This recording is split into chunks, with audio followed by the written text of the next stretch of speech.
Bienvenue à toutes et à tous, je suis ravi de vous retrouver au micro de Radio J pour une nouvelle émission des chansons de ma vie. Aujourd'hui, dans notre studio, un vrai soleil. Voilà plus de 40 ans qu'avec sa guitare comme bâton de pèlerin, il fait rayonner dans le monde entier et sur des rythmes endiablés des valeurs d'amour et de paix. Avec son groupe les Gypsy Kings, il a fait danser la planète entière et nous avons tous en mémoire des fêtes torrides allant jusqu'au bout de la nuit avec ses Joby Joba et autres bamboléos. Oui, c'est Chico que nous avons le plaisir de recevoir aujourd'hui. Bonjour Chico, comment allez-vous ? Bonjour, très bien, merci. Et vous êtes tout seul aujourd'hui, moi d'habitude je vous vois en bande là. Non, aujourd'hui je suis venu un ambassadeur du groupe pour dire la bonne nouvelle et dire que nous sommes très heureux d'être ici aujourd'hui. Bah écoutez, c'est un véritable honneur de vous avoir ici. Chico, je rappelle votre actualité. Votre actualité, c'est Unidos. Alors, on connaissait Chico et les Gypsy. On découvre à la faveur de ce nouvel album Chico et Asna. Qui est Asna ? Une question qu'on a dû tous vous poser. Oui, Asna, c'est une chanteuse marocaine, orientale, extraordinaire, que je connais depuis 1993. Oui. Et avec qui j'ai eu la chance de faire à l'époque déjà des concerts au Sporting de Monaco, en Turquie, en Europe, un petit peu partout. Et on est toujours restés copains pendant toutes ces années. On se retrouvait au gré des propositions qu'on avait. Et puis, il y a quelque temps, on m'a demandé...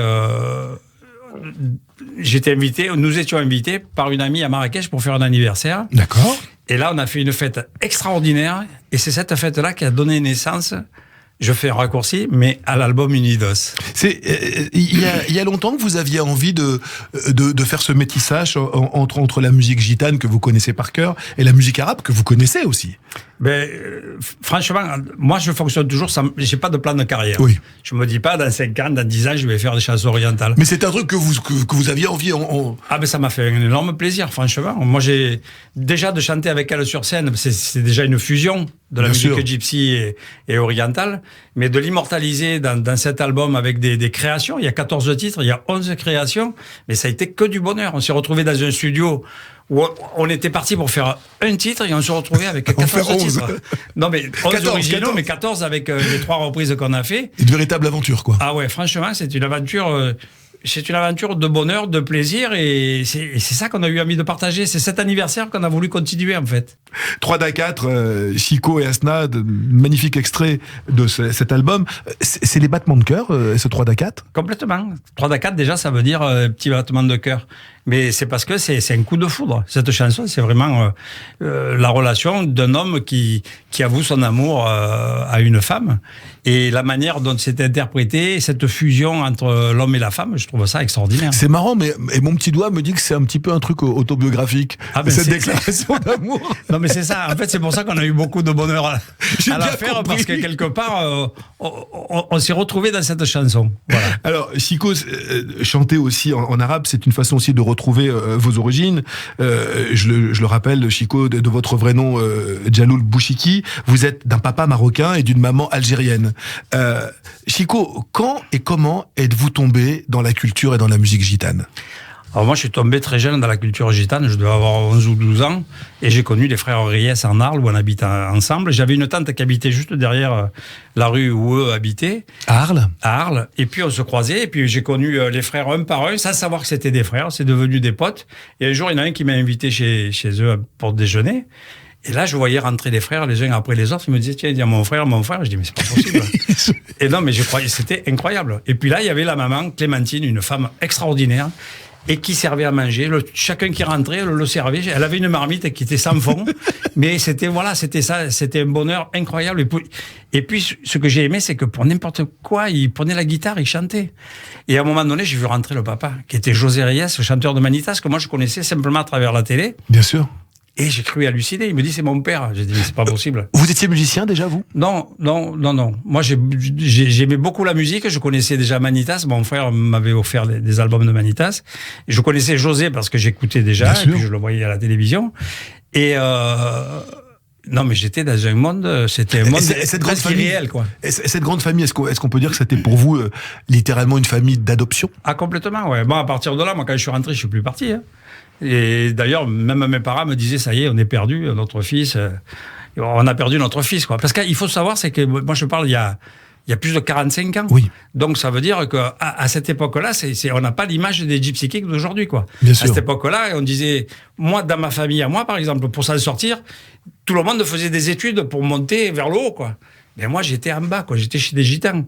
À l'époque, c'était des voleurs de poules, c'était tout le monde. Ils disaient, mais il est gitan. Et vos parents, ils devaient être inquiets de vous voir. Mais pareil, ils ont dit, ça y est, il est cuit, quoi. Et on a perdu notre fils, quoi. Et puis finalement, en fait, en plongeant en bas, j'ai pris un élan et je suis remonté avec eux. La rencontre avec la guitare, elle se fait comment ? Alors d'abord, on part à Saint-Tropez parce que à l'époque, je viens d'avoir mon permis de conduire quand j'ai eu 18 ans. Et mon frère, on me dit... C'est si tard que ça, la guitare? Moi, je pensais qu'à l'adolescence, déjà, vous commenciez. Non, mais moi, je jouais pour moi un petit peu comme ça. D'accord. Pas de musique gypsy, quoi. Et les frères Reyes vous ont les frères Reyes, à force de partir avec eux, faire la manche à Saint-Tropez, moi, je jouais un peu des percussions et un peu de ma petite guitare, mais pas avec eux au moment où eux jouaient du gypsy. Et un jour, j'ai pris une guitare et puis j'ai joué comme ça. Ils m'ont regardé tous, j'ai eu peur même. Ils m'ont dit, mais qui c'est où tu as appris ça? Mais j'ai dit, je sais pas. En fait, vous les aviez tellement observés. Voilà, c'est ça. Je sais pas si ça m'a imprégné. Je l'ai ressorti comme ça. Et j'ai dit, mais je sais pas. Et ils m'ont dit, mais c'est bien, il faut continuer. Et du coup, ils m'ont montré leur technique, ils m'ont montré plein de choses. Et puis, j'ai commencé à jouer à ce moment-là. Et puis après, ça a été une école. Et vous ne pensez pas que vous avez été gitan dans une vie antérieure, dans une autre vie? Je me demande, franchement. Parce que franchement... Non, mais j'y étais tellement à l'aise. Et puis, c'est devenu ma famille d'adoption. Et puis j'ai épousé Marthe Reyes, la sœur de Nicolas. Et on a eu... On a eu 4 enfants ensemble. On a 11 petits-enfants aujourd'hui. En fait, c'est que du bonheur. Et puis, il y a des artistes qui arrivent encore. Ça, pour vous avoir vu sur scène et pour avoir vu la génération montante, je peux vraiment en témoigner. Alors, Chico, vous connaissez le principe de cette émission. C'est vous qui êtes le patron. C'est vous qui en avez fait la programmation musicale. Alors, on va rappeler quelques dates. Vous êtes né le 13 octobre 1954 à Arles. Et on écoutait quoi chez vous dans la cité HLM Griffeuil? Ben franchement, moi, chez mes parents, eux, ils écoutaient la radio, ils avaient un peu la nostalgie du pays, donc on entendait des sons de musique orientaux, on entendait plein de choses comme ça. Mais à côté de ça... Vos parents sont arrivés en quelle année en France? Dans les années 50 d'abord. Dans les années 50. Moi, donc, je suis dans 54. C'est ça, donc ils étaient là un petit peu avant. Ils étaient là un petit peu avant. Et puis... Par contre, moi, j'écoutais... Mes frères me faisaient découvrir déjà plein de musique. Le rhythm and blues, le blues, la musique classique, la musique latine. Enfin, c'était très varié, très riche. C'est pour ça que moi, j'ai toujours eu une oreille ouverte et une curiosité. Et toujours de curieux. Et en fait, quelque part, quand il y a eu le succès des Gypsy Kings, c'était quoi? C'était que... Ils avaient cette main gauche flamenque avec la guitare. Et moi, j'amenais tous les autres sons avec cette énergie du rock qui a beaucoup surpris au début. Mais finalement, c'est cette alchimie que j'ai appelée Gypsy Rock qui a fait le succès, quoi. Et Charles Aznavour, il faisait partie de ce qu'on écoutait chez vos parents? Ah ouais, franchement, ouais. Ah, moi, j'ai toujours aimé Charles Aznavour. On a grandi avec Charles Aznavour. On regardait les émissions des Carpentier à l'époque, et c'était fabuleux, quoi. Et non, mais vraiment, à tel point que Charles Aznavour, à 77, donc ça veut dire qu'il y a plus de 40 ans, quand Enrico Macias nous a invités à l'Olympia, de la plage de Saint-Tropez à l'Olympia pendant 3 semaines. Nous allons en reparler après de ça, mais c'est vrai que c'était absolument génial. Non, mais le lien avec Charles Aznavour, c'est que quand on est monté en voiture sur l'autoroute, je dis à un moment donné à Nicolas, écoute les paroles, et je mettais une chanson de Charles Aznavour, tu te laisses aller. Oui, et à un moment donné, quand il y a le refrain qui arrive, je dis écoute, et quand il dit tu te laisses aller, non mais franchement, j'ai le moteur de la voiture qui tombe par terre, on a failli se tuer sur l'autoroute. Et c'est le moteur qui nous a arrêtés sur 200 mètres, mais un truc de malade. À tel point que Nicolas, il a ouvert la porte gauche derrière, qui était bloquée depuis 6 mois, il est sorti comme un fou. Et les gens, ils faisaient ça sur la route. Et un jour, je l'ai raconté à Charles. J'ai dit, Charles, tu te rends compte qu'un jour, en écoutant tes chansons, j'ai failli mourir. Il me dit, mais comment ça? Et ne pas faire l'Olympia. Et ne pas faire l'Olympia, parce que du coup, on a laissé la voiture à Vienne, on est parti en train. Ça a été une aventure incroyable. Alors, moi, j'étais tout petit, mais j'avais un papa qui était fan d'Enrico Macias.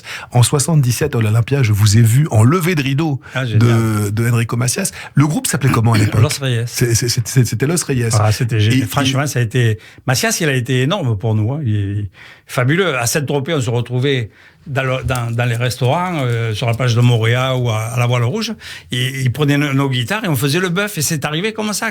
Il avait tellement, il aimait tellement ça qu'un jour on passe sur la plage, il me dit: oh les petits, vous voulez venir à l'Olympia? Tu te rends compte?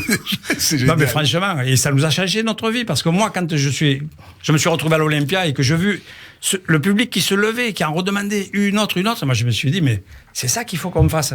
Donc ça m'a donné le déclic. Et j'ai pris un chemin que j'ai jamais quitté, avec des hauts et des bas, et on est retourné à la plage. Mais c'est pas grave, ça m'avait donné une vision qui pour moi était le chemin qu'il fallait prendre.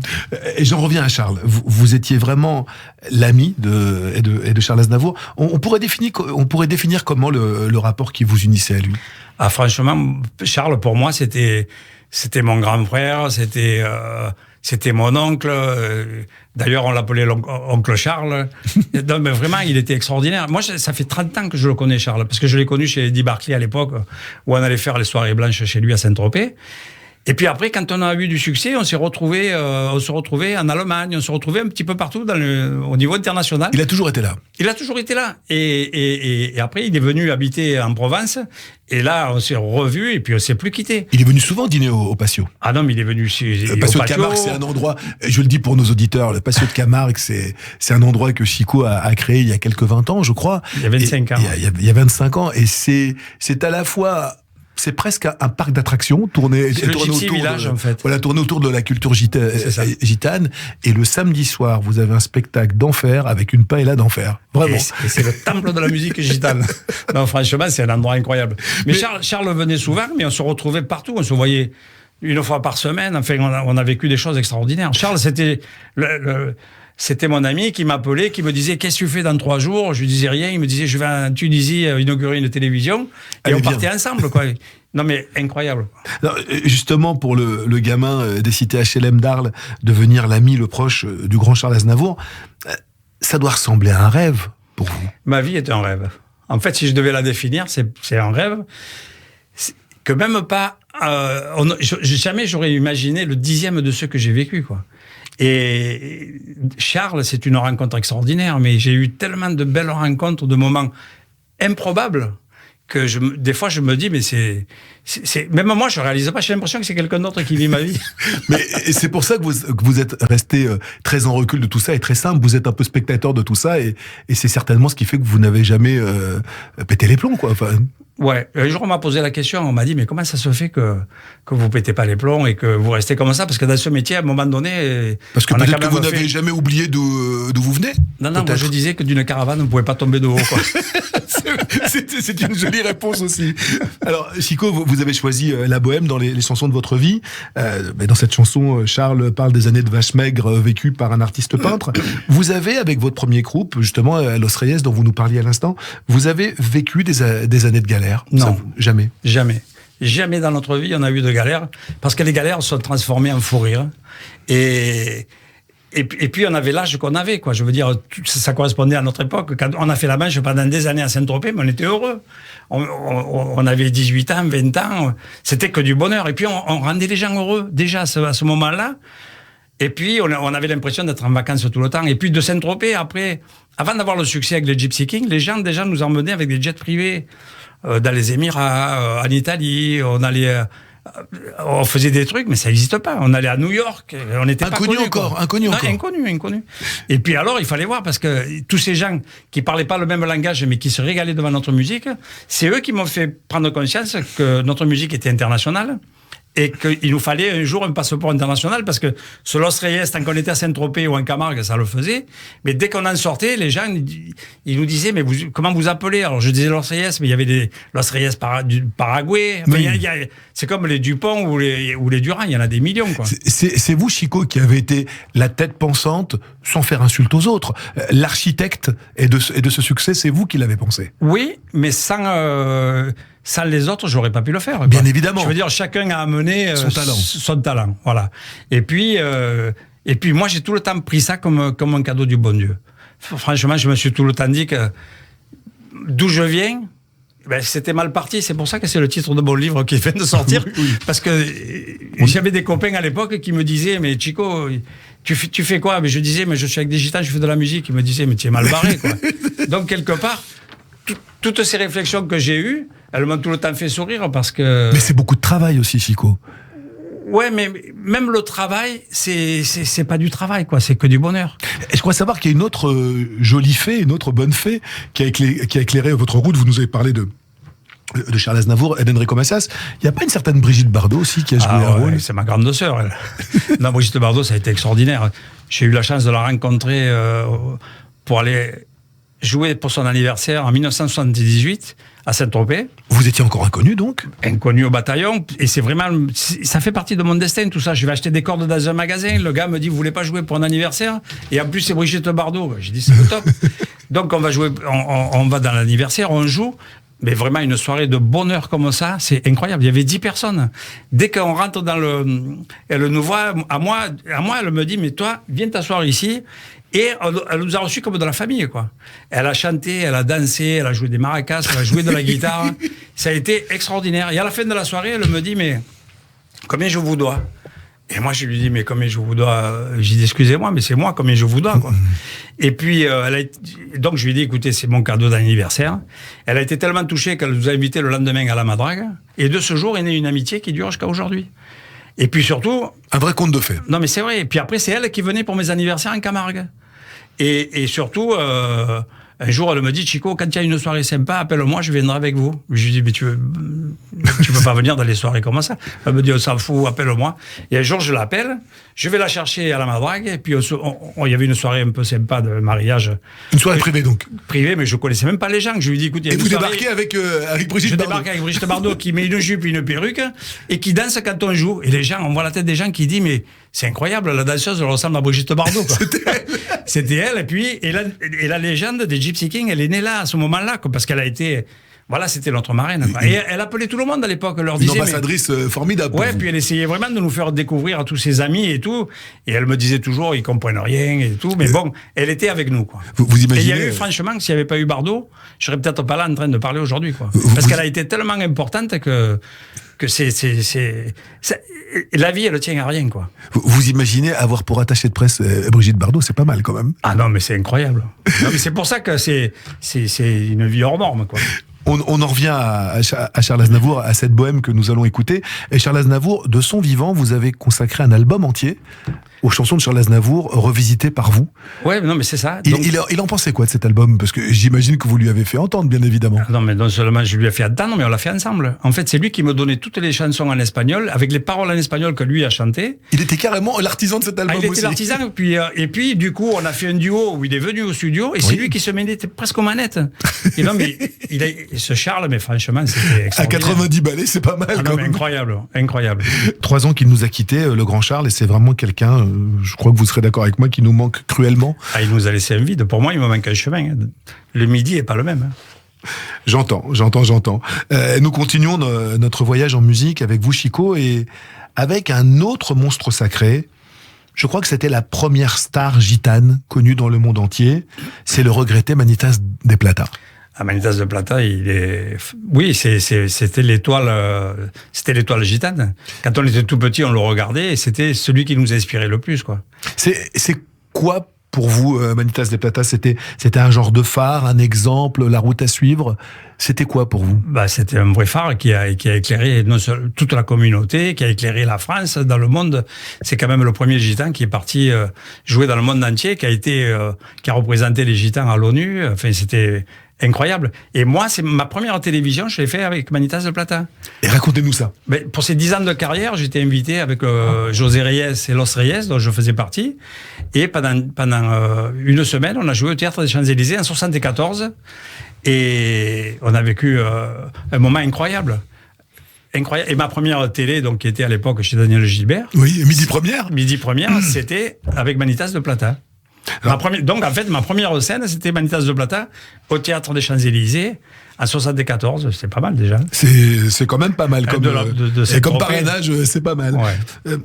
Moi, j'ai un... Alors, juste pour une parenthèse, c'est que ce Manitas qui m'avait invité quand j'étais très jeune pour ses 10 ans de carrière, ensuite, quand on a eu la carrière des Gypsy Kings et que moi j'ai refait, on s'est séparés, il y a eu Chico et les Gypsy, j'ai invité Manitas de Plata à venir avec moi jouer dans le monde entier. On a été à l'Amérique du Sud, on a été aux États-Unis. Et il est venu. Vous imaginez, pour moi, alors des fois je le regardais jouer sur scène, je me disais, mais tu te rends compte, quand j'étais tout petit, je le regardais comme ça. Et aujourd'hui, c'était Dieu, quoi, qui était avec vous sur scène. Et là, du coup, il était avec moi en tournée et on a vécu des moments incroyables. Moi, j'ai un souvenir tendre et triste avec Manitas de Plata pour une émission du matin, Télématin pour ne pas la citer.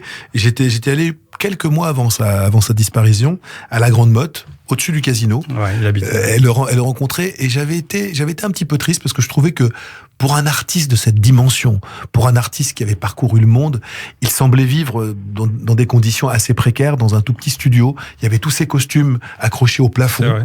Et il avait un paquet de photos qu'il regardait avec la reine d'Angleterre, avec Maurice Chevalier. Et il les regardait en boucle.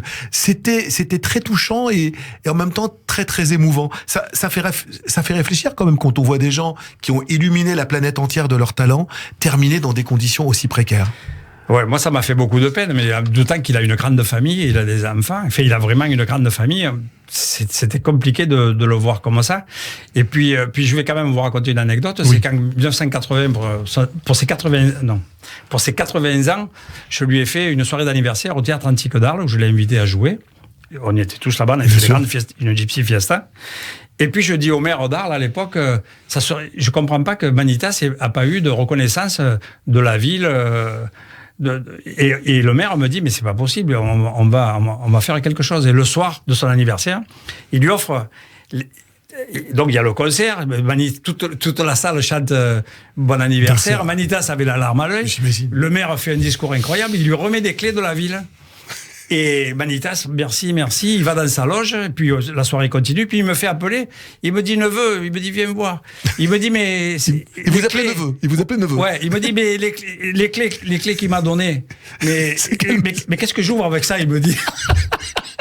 Il n'avait pas compris que c'était un symbole. Ah ouais, mais je lui dis, mais l'oncle, j'ai dit, c'est un symbole. Il me dit, comment un symbole? Il me dit, mais c'est pas la peine. Il me dit.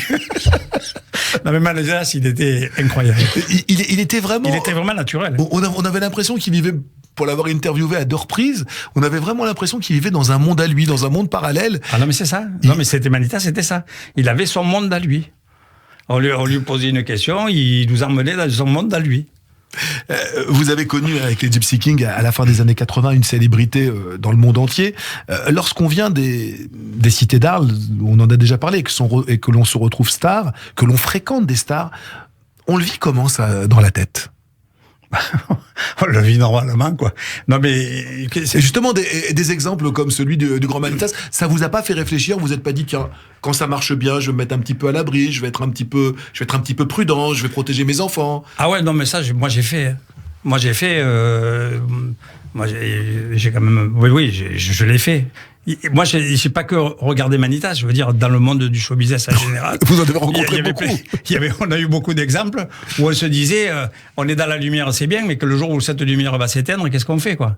Donc, comme me disait ma mère, il faut vivre comme si tu allais mourir demain, et en même temps, il faut vivre comme si tu allais mourir que tu allais vivre 100 ans. Qu'est-ce que tu fais? Donc, là, avec cette réflexion, puis voilà, moi moi ça m'a servi de leçon. J'ai l'impression que c'est votre éducation aussi qui vous a beaucoup aidé. Ah oui, moi mes parents, ils ont été d'une très bonne éducation. Nous on a grandi dans l'amour, on a grandi dans la bienveillance. Avec des valeurs. Avec des valeurs. Et c'est ces valeurs-là qui nous ont permis de traverser toutes ces belles aventures et puis de rester debout et surtout de garder le sourire. Alors en 1991, vous quittez les Gypsy Kings. On va pas rentrer dans une polémique, c'est vraiment pas le lieu, mais j'ai la sensation, pour vous avoir déjà interrogé sur ce sujet, que c'est un divorce qui vous a fait beaucoup de mal au niveau de l'amitié, au niveau de la. C'est normal. Moi, les Gypsy Kings, c'était mon bébé, quoi. Je veux dire, on l'a créé ensemble. Une séparation, c'est quand même douloureux, surtout quand elle n'est pas fondée. Et votre crime, c'était d'avoir demandé des comptes aux producteurs. C'était que ça. J'ai osé demander des comptes aux producteurs, ça m'a valu de me retrouver dehors. C'est quand même, je trouvais ça compliqué. Alors déjà que le producteur, c'était pas sympa ce qu'il faisait, mais du coup que l'autre partie du groupe soit avec lui, alors que je demandais des comptes pour eux. Bien sûr. On vendait des millions d'albums, on remplissait des stades, et on avait toujours l'impression de faire de la promo. Donc quelque part, il y avait un peu un problème. Un problème, oui. Et sauf que voilà, quoi, je posais peut-être les questions qu'il fallait pas, mais c'est pas grave, parce que cette séparation m'a permis de prendre un autre chemin qui a été extraordinaire. Justement, on fait comment? En 91, vous avez connu tous les succès. Comment on fait pour repartir? Où est-ce que vous allez chercher ça? Alors, en plus de la séparation, je perds mon père 2 mois après, donc j'ai vécu une époque compliquée. Et puis, ça m'avait tellement déçu que je voulais plus jouer. J'ai dit, mais j'arrête la musique. Et quand j'allais faire des courses, quand je prenais l'avion, ou je me retrouvais devant des gens, tout le monde me disait, mais pourquoi vous arrêtez? C'est vous qu'on aime. Et un jour, je me suis dit, mais tous ces gens, mais vraiment beaucoup de monde m'arrêtait. Ça ne m'étonne pas. Et un jour, je me suis dit, mais pourquoi je me punis, quoi? Et puis, il m'est revenu l'idée, j'ai dit, je vais refaire de la musique, je vais remonter un groupe. Et j'ai remonté Chico et les Gypsies, avec lequel j'ai vécu une aventure extraordinaire. J'ai fait 10 albums, des concerts dans le monde entier. Excusez-moi, je repose ma question autrement. Cette foi que vous avez, cette force, c'est quoi? C'est une foi en Dieu, c'est une foi parce qu'il faut avoir des tripes. Excusez-moi pour être correct. Non, il faut avoir quand même une sacrée force en soi. Vous aviez tout, vous retrouvez exclu d'un groupe qui continue à faire le tour du monde. Ouais, mais j'avais tout. Mais moi, au départ, j'avais rien, moi. Moi, au départ, tout ce que j'ai eu, c'est un cadeau. On m'a dit, tiens. Moi, ce cadeau, j'ai essayé de le partager avec tout le monde, sauf qu'il y en a qui l'ont pas voulu, ou qui l'ont pris à leur manière, ou qui l'ont mal pris. Mais moi, après, pourquoi ça remarche avec Chico et les Gypsies, c'est que ce cadeau, moi, quelque part, oui, bon, peut-être le bon Dieu m'a dit, voilà, voilà, tiens, c'est pour toi, mais fais-en bon usage. Et moi, je crois que, je sais pas. C'est vrai que j'ai une foi mais incroyable. Même ça s'entend.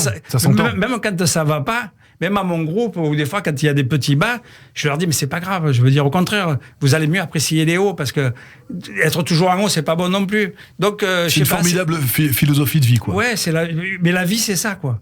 La vie c'est, ou alors on se ramasse, quoi. Sinon après c'est un tourbillon, la vie aussi. Et peut-être que les producteurs à l'époque, moi ils voulaient que je tombe dans ce tourbillon, mais manque de peau, non. C'était mal vous connaître. J'en reviens à Manitas des Platas. Pourquoi ce titre Rumba que vous avez choisi? Pourquoi celui-là? Alors, parce que avant de connaître cette famille Reyes, en fait, j'écoutais Manitas de Plata et José Reyes qui chantait cette chanson. Donc je sais pas, cette chanson, elle me prenait aux tripes avant de les connaître. Alors vous imaginez, le jour où je les ai connus, pour moi c'était la chanson symbole. Et José, qui était un chanteur extraordinaire, c'était le chanteur de Manitas. Il allait chanter dans le monde entier, au Carnegie Hall, dans des endroits incroyables. Et il revenait, et pour nourrir sa famille, parfois, qu'est-ce qu'il faisait? Il avait un petit camion bleu, il allait ramasser de la ferraille. Et moi, j'allais avec lui à l'époque. C'est génial. Et dans le camion, il chantait pour moi. Je veux dire, j'étais à côté, mais moi, concert privé. Ah non, mais concert privé, mais José Reyes. il chantait avec son âme parce que il chantait pour lui. Et puis quand il voyait que je me régalais, alors là, c'était que du bonheur. Et des moments comme ça, mais où on peut trouver ça, quoi? Rumba, Manitas des Platas. Chico, lorsqu'on écoute ce titre, comme dans beaucoup d'autres titres de musique gitane, ou dans beaucoup de morceaux de flamenco, il y a quelque chose comme une incantation divine. J'ai la sensation que dans l'inspiration de cette musique-là, la spiritualité n'est jamais très très loin. Vous le savez, nous sommes ici sur une radio culturelle et cultuelle. Quel rapport vous entretenez avec la spiritualité et avec Dieu? Moi, j'ai la foi. J'ai mes convictions à moi. Je suis pas pratiquant, mais j'ai la foi en Dieu. Et ça, c'est une force pour vous? Et ouais, c'est une force, ouais, bien sûr. Non, c'est important d'avoir une branche où on peut se tenir. Et voilà, quoi. Mais il y a des choses qui s'expliquent pas. On essaie de les raconter, mais en fait, c'est en soi. C'est en soi. Vous avez connu aussi dans votre vie, vous êtes extrêmement solaire et vous avez cette politesse de toujours montrer le côté le plus souriant de votre personnalité. Vous avez aussi, comme tout un chacun, connu des drames dans votre vie. Je voudrais revenir sur un événement, l'assassinat de votre frère Ahmed par les services secrets israéliens qui l'ont confondu avec Ali Hassan Salamé, qui était l'un des assassins de Munich. Avoir la foi quand on vit quelque chose d'une telle injustice, ça aide à pardonner, ça? Bien sûr que ça aide, c'est important. Et puis, quelque part, ce qui est important aussi, c'est l'éducation qu'on a eue. C'est l'amour qu'on vous a inculqué, c'est la bienveillance. Et quelque part, un jour, ça permet de passer un cap. Et ce cap, c'est le cap du pardon. Et c'est le cap qui nous aide à construire et à se reconstruire. Sinon, comment on peut vivre Moi, il y a quelque chose qui m'a profondément ému en préparant cette émission. Vous aviez déclaré dans un journal israélien, pendant des années, j'ai détesté Israël et tout ce qui tournait autour de ce pays, mais il n'y a qu'avec le pardon que l'on pourra reconstruire. La haine ne fait que détruire. En 1994, vous êtes allé, en gardant la foi... En 1994, en gardant votre foi en la paix, vous êtes allé chanter à Oslo pour Yasser Arafat et aussi pour Shimon Peres. Qu'est-ce que vous lui avez dit au Premier ministre israélien ? Non, mais vous imaginez mon destin, franchement. Mon frère est assassiné en Norvège. 23 ans après. Par erreur. 23 ans après, c'est les Gypsy Kings qui sont invités à aller jouer ce soir-là pour Shimon Peres et Arafat pour le premier anniversaire du traité de paix. Et ils y vont pas. Ils prennent pas l'avion, ils y vont pas. Et l'UNESCO, qui était catastrophé, il y avait 6000 personnes dans la salle, ils ont vendu 4000 billets sur le nom des Gypsy Kings. Ils se sont dit, mais les gens vont siffler, ça va être une galère terrible. Donc, il y avait une personne qui était là, qui a dit, mais demandez à Chico. Et là, ils ont dit, mais c'est qui Chico ? Donc, ils ont réussi à m'avoir. Et, je vous la fais courte, je me retrouve à aller jouer pour Shimon Peres et Arafat, qui, de par leur fonction, les deux représentent ce pourquoi mon frère a été assassiné. Bien évidemment. Mais c'est un truc de fou. Shimon Peres, parce qu'il représente Israël, et Arafat, parce qu'on l'a pris pour un Palestinien. Et regardez ce destin, c'est vraiment incroyable. Et je me retrouve à Oslo, à aller jouer de la musique, alors que c'est mon frère qui m'a offert ma première guitare. Et Shimon Peres et Arafat montent sur scène à la fin de la prestation, et nous saluent. J'en ai la chair de poule. J'entends. Et ils nous saluent et ils viennent à moi et ils me serrent comme ça la main. Et j'avais invité un de mes frères qui était à Paris à ce moment-là. Et c'est lui qui prend la photo, qui est devenue une belle photo symbole de pardon, puisque je me retrouve avec Shimon Peres et Arafat en train de leur serrer la main. Mais ce qu'il faut savoir, c'est qu'à l'époque, l'UNESCO ne sait pas qui je suis. Moi, je suis à ce moment-là Chico des Gypsy Kings.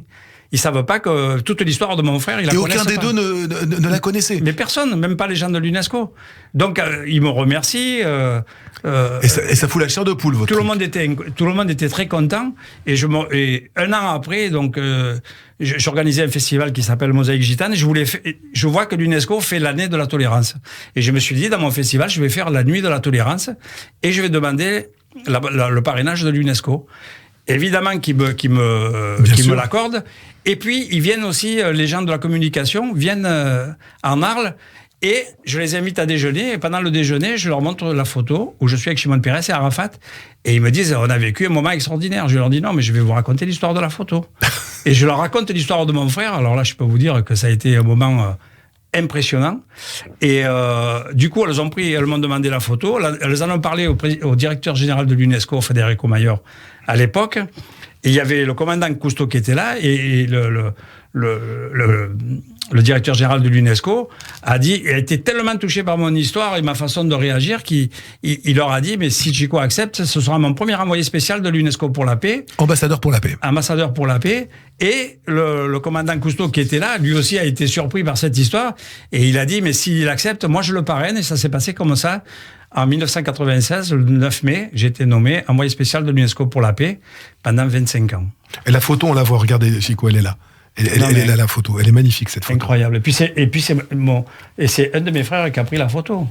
Mais il faut une sacrée conscience, une sacrée grandeur d'âme pour justement passer au-delà. Mais ni Arafat ni Shimon Peres, jusqu'à la fin de leur vie, n'ont su ce qui est arrivé. À mon avis, un jour, j'étais joué en Israël. Et puis au festival Bereshit, en 2000. Voilà, et puis j'y suis même retourné plus tard. Et puis il y a des gens qui me disaient là-bas, mais en fait, le Mossad a fait 2 erreurs. La première, c'est d'assassiner votre frère. Et la deuxième, de vous avoir permis de rentrer où il y avait Shimon Peres et Arafat. Parce que c'est vrai que s'ils avaient tapé mon nom, évidemment, je ne mets même pas un pied en Norvège ce jour-là. Donc, non, mais c'est incroyable, quoi. Non, mais vous voyez comment le destin, il est... Et puis moi, alors du coup, j'étais nommé ambassadeur pour la paix. Mais j'ai trouvé ça tellement incroyable. On aurait dit que c'était mon frère qui Qui vous portait. Qui me portait, quoi. Et voilà, et depuis, ça fait que renforcer mes convictions de paix et de tolérance que je vais promouvoir partout dans le monde entier. Et c'est ce qui est magnifique avec vous. Et puis, j'ai été joué dans des endroits, mais vraiment incroyables, quoi. Chico, quand, je le répète, votre frère était le sosie de Ali Hassan Salamé. Non, pas le sosie. Enfin, ils l'ont confondu, mais moi, je n'ai pas trouvé de ressemblance. Et il est assassiné donc par erreur, par les services secrets israéliens. Vous vous retrouvez sur une scène israélienne en 2001, notamment au Festival Bereshit. Et vous avez 15 000 jeunes Israéliens qui vous font un triomphe. Ah ouais. Qu'est-ce qu'on ressent au plus profond de son cœur à ce moment-là ? Franchement, mais que du bonheur. Que du bonheur. Et puis surtout, je vais vous dire quoi ? C'est qu'à la fin du concert, qui a été un succès incroyable, à la fin du concert, et puis j'avais eu 5 pages dans le grand journal israélien Arnaud comment il s'appelle ? Mais incroyable, les gens... On va retrouver le titre. Et les gens m'arrêtaient dans la rue, ils me disaient c'est bien ce que vous faites et ce que vous êtes. Je trouve ça tellement positif et beau. Et puis surtout ce qui s'est passé ce jour-là pour ce concert, c'est qu'à un moment donné j'étais avec les managers et puis il y avait des journalistes de l'Humanité qui étaient venus avec nous et à un moment donné, on me dit, il y a quelqu'un qui vous demande, et puis il y a eu un jeune homme qui était là, et qui vient, qui s'avance, et qui se présente. Il me dit, je tenais à venir vous saluer, et je suis le fils ma mère a participé à l'assassinat de votre frère. Comment ça, il me le dit. Purée. Et mon père a participé à l'arrestation de Eichmann. Donc, je suis bouleversé par cette histoire, et je suis éducateur, et moi, je viens à titre personnel vous demander pardon. Il l'a fait. Et il l'a fait. Mais on est resté scotché. Je veux dire, heureusement qu'il y avait les journalistes qui étaient là, du coup, ils ont fait un papier là-dessus, parce que c'était tellement énorme. Et ça a été un moment mais incroyable. Et lui, donc, était éducateur. Il allait dans les collèges pour parler de la paix, de la tolérance, de tout ça, quoi. Et il a tenu à venir me voir et me dire, je viens à titre personnel vous demander pardon. Donc, pour moi, ce petit pardon, qui était un grand pardon. Bien sûr. Et il symbolisait le pardon que j'ai donné, moi, à tout le monde, quoi. Et vous m'avez dit une fois que vous auriez aimé que votre maman reçoive une lettre d'excuse. Non, voilà. Avant qu'elle parte, j'aurais bien aimé qu'on lui dise excusez-nous, on s'est trompé, ou je sais pas. Bon, c'est pas venu. Le chemin que vous avez fait, vous, en tout cas, le chemin que vous avez fait, vaut tous les pardons, honnêtement. Ouais, franchement, ouais. Il vaut tous les pardons, et puis quelque part je me disais c'est pas grave, il faut pas attendre que l'autre te dise pardon pour pardonner. C'est ça le truc. Le grand journal, le grand quotidien israélien, c'est le Yedot Aharonot. Exactement. On va aller prendre des cours d'hébreu, vous et moi ensemble, je pense. Non mais franchement, moi j'ai eu 5 pages dans ce journal, mais c'était extraordinaire. Puis j'ai appris plein de belles choses fabuleuses. Chico, on reprend la petite promenade au pays des chansons de votre vie, et nous arrivons à Sting, cet immense chanteur que vous avez choisi. Pourquoi lui et pourquoi, alors, une chanson qui n'est pas sa plus connue, Shape of My Heart, ce morceau que vous avez choisi de l'ex-leader du groupe Police. Vous l'avez rencontré, Sting ? Je ne l'ai pas rencontré, mais je l'adore. Et puis cette chanson, on l'a repris dans un de mes albums, oui, en duo avec Sophia El Sadi. Oui, en duo, tout à fait. En duo. Et l'interprétation, elle est tellement incroyable que pour moi, c'est une chanson c'est pareil, c'est un symbole d'union, de belles rencontres. Littéralement, Shape of My Heart, ça veut dire la forme de mon cœur. Mais en fait, quand on écoute les paroles, c'est l'histoire d'un joueur de cartes. C'est un joueur de cartes qui joue un peu sa vie, c'est très très très très beau texte, c'est très très onirique, c'est plein de poésie. Ça a été aussi, je crois, le générique de Léon, de Luc Besson. Ouais, non mais moi, c'est dans l'interprétation de Sting, déjà, même sans comprendre toutes les paroles, il se passe quelque chose, quoi. Vous savez, la musique, c'est quand même un langage de l'âme. Et de l'émotion. De l'émotion, et quand on le ressent, je crois que c'est de l'âme à l'âme, quoi. Et moi, c'est une chanson qui m'a touché. Voilà, c'est pas par hasard qu'il y a le titre cœur à l'intérieur, quoi. Shape of My Heart, la forme de mon cœur en français, chanson de Sting choisie par Chico dans les chansons de sa vie. En parlant de cœur, vous ne vous livrez pas trop sur votre vie privée, vous, en fait. En vrai, vous êtes assez secret là-dessus. Bon, c'est pas important. Bon, on aura compris qu'Asna jouait une place importante dans votre vie. Voilà, mais bon, c'est quelque chose qu'on vit à deux, et c'est... Voilà. Vous êtes très pudique là-dessus. Ouais. Et puis j'ai la chance de de chanter avec elle, de jouer avec elle sur scène et de vivre de... C'est une belle aventure aussi. Et puis c'est une femme merveilleuse et une chanteuse incroyable. Tout à l'heure, en parlant de votre vie privée et de votre jardin secret, que nous respectons, bien évidemment, on va parler de Pépino, qui est votre petit-fils et dont on va écouter une chanson. Quel type de papa et quel grand-père vous êtes? Enfin, grand-père, c'est un mot qui vous va pas du tout, hein. Parce que vous êtes quand même étonnamment jeune pour un papy. Mais franchement, j'assume, hein. Je suis très content, moi, avec mes enfants, je suis heureux, avec mes petits-enfants, vous imaginez. Et puis, chez moi, finalement... Vous êtes un papa gâteau? Ouais. Et puis, moi, j'ai la chance d'avoir une famille d'artistes. Tous mes enfants chantent, jouent ou ils dansent, mais c'est quelque chose d'incroyable.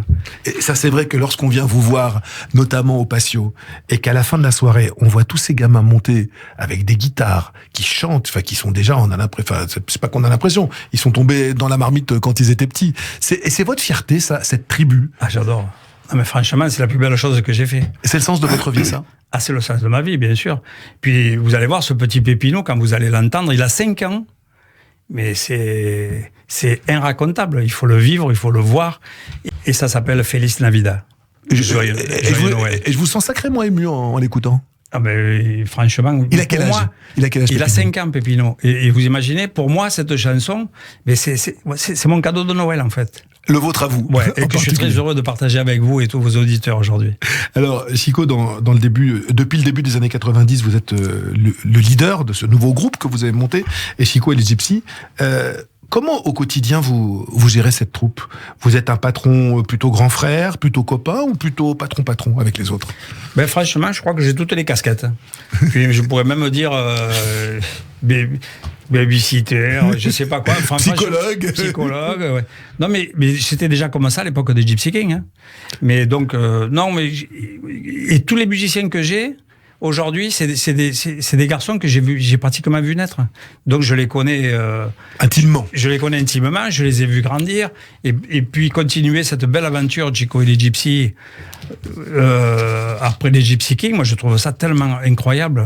Alors, vous êtes un groupe, vous vivez au quotidien les joies et les vicissitudes de la vie de groupe, et vous avez choisi dans les chansons de votre vie un groupe mythique. Ce groupe mythique, c'est les Rolling Stones. Dans la guéguerre qui opposait dans les années 60 les Stones aux Beatles, vous étiez plutôt Stones, donc vous? Franchement, j'étais les deux. Mais bon, les Stones, j'aimais bien, ils avaient un côté un peu plus agressif, ils avaient des chansons plus rock'n'roll mais franchement, j'adore les deux. Et dites, 78 printemps, Mick Jagger, la patate qu'il a sur scène. Ah non, mais il est neuf. ça laisse rêveur, non? Non, mais il est incroyable. Franchement, c'est des beaux exemples. Entre lui et Charles Aznavour, qui est parti à 94 ans, on a de l'espoir. Hein. C'est la passion pour vous c'est ça, l'élixir de jouvence? C'est important. C'est important d'avoir une passion, parce que quelque part, une passion, c'est un chemin, c'est du bonheur, c'est une nourriture, la passion. Alors, on va écouter Jumping Jack Flash, chanson culte du groupe, souvent reprise. Cette chanson a été de multiples fois reprise dans des films au cinéma. Et c'est une chanson qui, bien que signée Keith Richards et Mick Jagger, l'origine de cette chanson est très controversée. Selon Bill Wyman, il disait que la chanson aurait été écrite par Charlie Watts, Brian Jones et lui-même. Il disait que c'était pas les deux autres.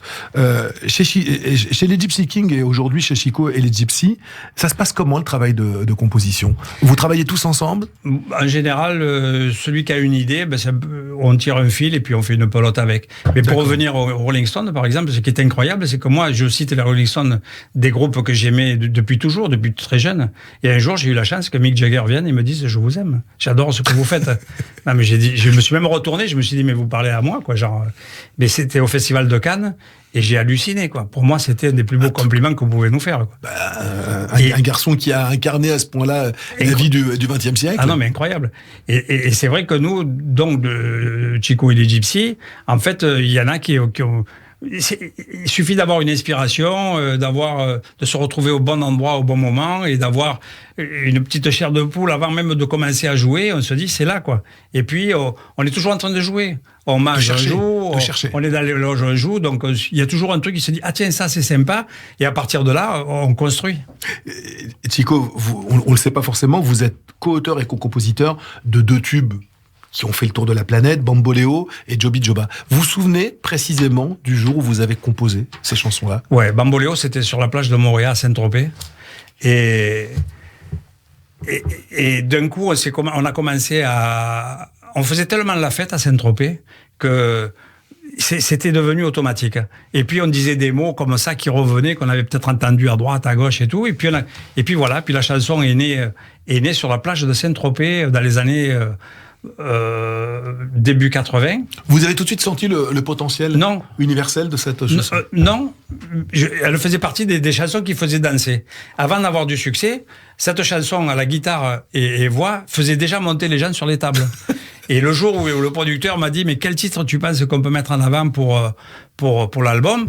Mais j'ai dit « Écoute, il y a Bamboléo, je comprends pas. » J'ai dit « Quand on chante et qu'on joue, les gens montent sur la table. » C'est un signe. C'est un signe. Et ben c'est un signe qui nous a pas...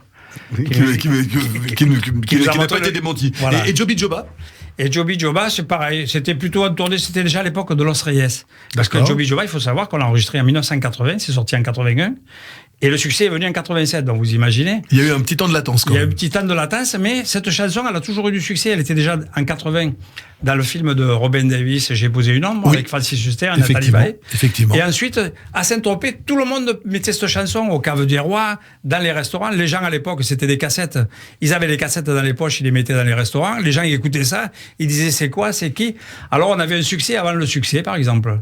Mais il a fallu attendre 87 et le déclic de Bamboléo pour que la lumière nous éclaire. Chico, et qu'est-ce qui vous touchait chez Bambi? Ces créations de chansons, ces interprétations et le personnage. C'était un personnage de Walt Disney, quoi. C'est un personnage de bande dessinée. De bande dessinée, complètement. Mais les chansons qu'il a fait, mais franchement, il a bercé et fait danser des générations. Vous n'avez pas regretté qu'à la fin de sa vie, il ait été plus souvent dans les pages faits divers, suite à des affaires qu'on a tous entendues, des affaires de mœurs, que dans les pages spectacles? Est-ce que vous pensez que la célébrité à ce point, si jeune, il a commencé avec un papa qui les faisait marcher quand même à la baguette, chez les Jackson 5, est-ce que vous pensez que la célébrité à ce niveau, ça puisse laisser indemne? C'est compliqué, hein. C'est compliqué, justement, c'est ce qu'on disait tout à l'heure, de garder les pieds sur terre, c'est compliqué. Mais bon, ça n'enlève rien à son talent. Non. Et puis, ce qu'il faut savoir, c'est qu'un jour, moi, j'ai mon copain Christian Audigier, qui était un styliste très connu, m'a invité à Los Angeles, et là, c'était le carrefour des stars, il y avait Johnny Hallyday en permanence. Et une année, il m'appelle pour un anniversaire, et j'ai pas pu y aller parce que j'avais un engagement, j'ai envoyé mes enfants. Et dans la nuit, mon fils m'appelle, il me dit, papa, tu sais qui y a dans la soirée? Eux venaient de jouer. Il y a Michael Jackson qui vient de rentrer. Et vos enfants ont joué Ils ont joué juste avant que Michael Jackson rentre. C'est génial. Et qui serre à la main et qui empoigne Christian Audigier. Mais ça, on le voit dans les reportages. C'est sur Internet. C'est incroyable, ce Christian Audigier. C'était un personnage incroyable d'Avignon. C'était un copain de 40 ans. Et voilà, c'était le genre de rencontre. J'aurais pu rencontrer Michael Jackson, mais c'est pas grave, mes enfants l'ont fait pour moi. Il a eu comme vous un destin, quoi. C'est des gens qui n'ont pas une vie. Vous avez conscience de ce... Vous nous en avez déjà parlé, mais ce destin que vous avez, vous en avez conscience?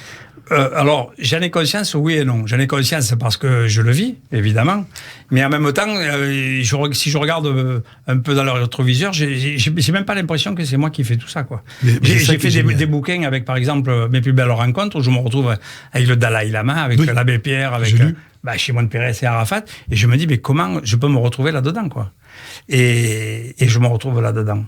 Et cette bonne étoile que vous avez au-dessus, c'est quoi pour vous? C'est qui? Je dirais c'est peut-être ma mère.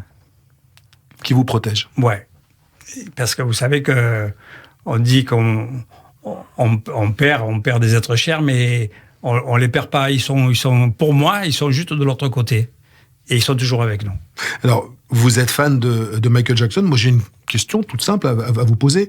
À quand Chico dansant le moonwalk sur scène? Parce que vous dansez pas beaucoup sur scène. Pas beaucoup, non. Et le moonwalk, ça vous irait bien. Mais franchement. Je suis pas sûr qu'en arrière... Déjà, en avant, c'est compliqué, mais alors en arrière... à voir. Ce titre, Black or White, j'adore. Il incarne quoi pour vous, cette chanson? Elle incarne quoi? Il y a une espèce de force, de sensibilité, de passion. Je crois qu'on passe par toutes les émotions. Sensibilité, passion, des choses qui vous résument pas mal quand même, hein? Voilà, c'est ma vie. Quel tube. Chico, on pourrait passer la nuit avec vous à bavarder. Vous savez, il est bientôt 22h, on va devoir rendre l'antenne. Je rappelle votre actualité. D'abord, merci d'être venu. Merci de vous être livré comme vous êtes livré à ce micro. Vous êtes ici chez vous, sur Radio J. Merci. Je rappelle votre actualité, une double actualité. Donc il y a le disque Unidos. Écoutez ce disque, cette fusion entre la musique arabe et la musique gitane. Vous allez passer un super bon moment. Si vous n'avez pas le moral, moi, c'est ce que je fais un petit peu en ce moment. J'ai ce disque dans mon téléphone. Et quand j'ai pas trop la patate ou quand je cherche un petit peu d'énergie le matin, j'écoute ça. 3 d'A4 pour démarrer le matin. Je vous assure que ça le fait vraiment. Il y a une deuxième actualité qui est votre livre. C'était mal parti. Voilà. Tout finit bien quand même. Ouais.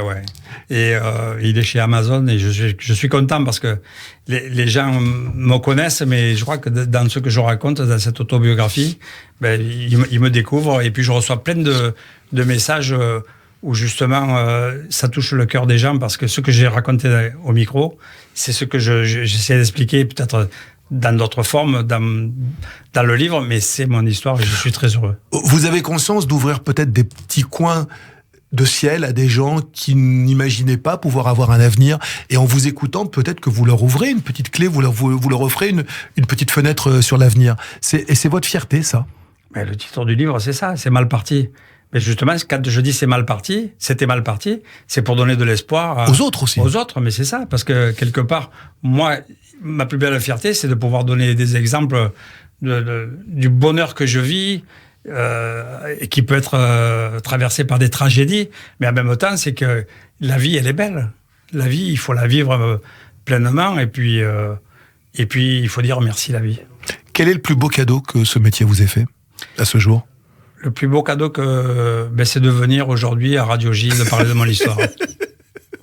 Ça me touche beaucoup, mais je pense qu'il y en a eu beaucoup d'autres cadeaux. En tout cas, c'est un beau cadeau que vous nous avez fait. Votre présence aujourd'hui était un magnifique cadeau. Merci. Chico, merci beaucoup. Merci. Et à très vite. Et encore une fois, je vous le répète, ici à Radio J, vous êtes chez vous. C'est merci. Gentil, merci.